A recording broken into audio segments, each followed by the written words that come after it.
La Llorona? La Llorona. La Llorona. So this one may be spooky.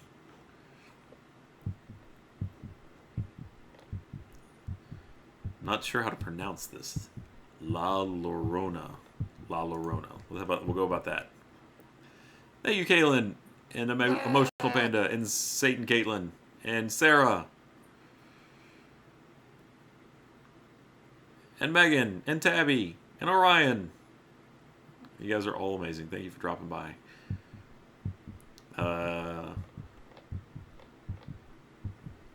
And sorry, I missed another Megan and Thally. Well, thanks for dropping by, Thally. Okay. Llorona. Spanish. Oh. Alright, Llorona. Okay, got it. Udona? Llorona. Llorona. That's 3 different pronunciations. Yeah. Llorona. Yeah, if it's the Spanish, then it'd be, yeah, Llorona. Llorona. Gargling llama noises. There you go. YOLO! Okay, we'll just go with Llorona. Okay. My Llorona. Many years ago, in a humble little village, there lived a fine-looking girl named Maria. Some say she was the most beautiful girl in the world, and because she was so beautiful, Maria thought she was better than everyone else.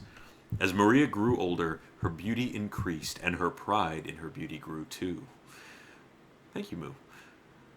When she was a young woman, she would not even look at the young men from her village. They weren't good enough for her.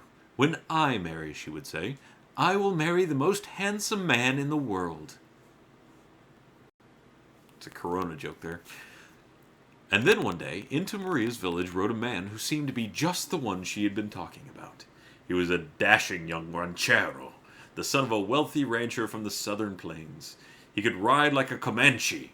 In fact, if he owned a horse and it grew tame, he would give it away and go rope a wild horse from the plains. He thought it wasn't manly to ride a horse if it wasn't half wild. He was handsome, and he could play the guitar and sing beautifully. Maria made up her mind that was the man for her. She knew just the tricks to win his attention. If the ranchero spoke when they'd met on the pathway, she would turn her head away. When he came to her house in the evening to play his guitar and serenade her, she wouldn't even come to the window. She refused all his costly gifts. The young man fell for her tricks. That haughty girl. Maria, Maria, he said to himself. I know I can win her heart. I swear I'll marry that girl. And so everything turned out as Maria planned. Before long, she and the ranchero became engaged, and soon they were married. At first, things were fine. They had 2 children. They seemed a happy family together. But after a few years, the ranchero went back to the wildlife of the prairies. He would leave town and be gone for months at a time, and when he returned home, it was only to visit his children. He seemed to care nothing for the beautiful Maria. He even talked of setting Maria aside and marrying a woman of his own wealthy class. As proud as Maria was, of course she became very angry with the ranchero. She also began to feel anger towards her children because he paid attention to them but just ignored her. One evening, as Maria was strolling with her 2 children on the shady pathway near the river, the ranchero came by in a carriage. An elegant lady sat on the seat beside him. He stopped and spoke to his children, but he didn't even look at Maria. He whipped the horses on up the street. When she saw that, a terrible rage filled Maria, and it all turned against her children. And although it was sad to tell, the story says that in her anger, Maria seized her 2 children and threw them into the river. And as they disappeared down the stream, she realized what she'd done. She ran down the bank of the river, reaching out her arms to them, but they were long gone. The next morning, a traveler brought word to the villagers that a beautiful woman lay dead on the river bank. That is where they found Maria. They laid her to rest where she had fallen.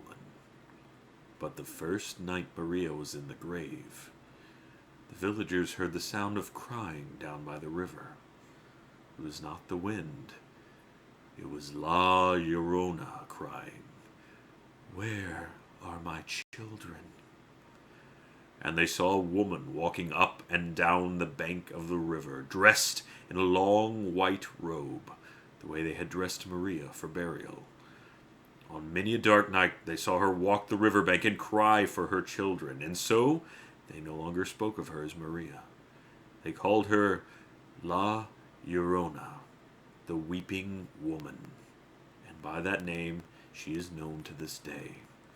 Children are warned not to go out in the dark, for La Llorona might snatch them and never return them. It does sound like an episode in Bleach. Well, kind of pretty close to it. That wasn't too terribly spoopy. We've had spoopier.